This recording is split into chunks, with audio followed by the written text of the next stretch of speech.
Shoutout mga idol, sa wakas dumating na rin yung Google AdSense natin na matagal-tagal na natin inaantay. Para ma-set up na natin yung Google AdSense natin at bumalik na yung sides dollar. Doon pala ito naka-address sa kabilang bahay, sa bahay ng biyanan ko dati. Doon pala ito naka-address, so pupuntahan natin para makuha na natin yung Google AdSense natin. Para ma-set up na kaagad mga lodi. Sa wakas dumating na rin, medyo matagal-tagal rin to bago na i-deliver. Nakailang request ako na may deliver yung Google AdSense natin. So ngayon dumating na rin sa wakas.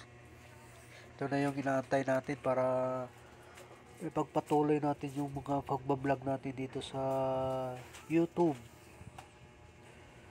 So let's go mga boss, puntahan na natin. Mabuti na lang, mabait yung rider ang nag-deliver. Iniwan dun sa bahay ng biyanan ko na kahit wala ako. So kung titignan mo dun sa requirements ni Google AdSense bago i-receive ng owner, kailangan pa magpakita ng ID.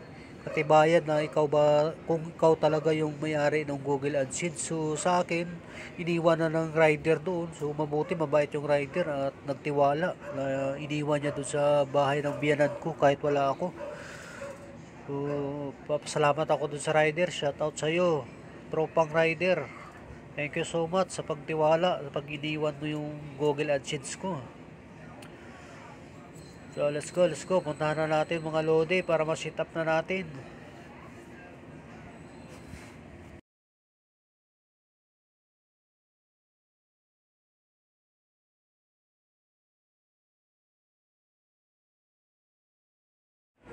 Dito na tayo sa lugar ng biyanan ko mga dol. At buti na lang iniwan ng rider talaga rito. Napakabait ng rider. Shoutout talaga sa iyo, boss rider. Shoutout talaga sa iyo.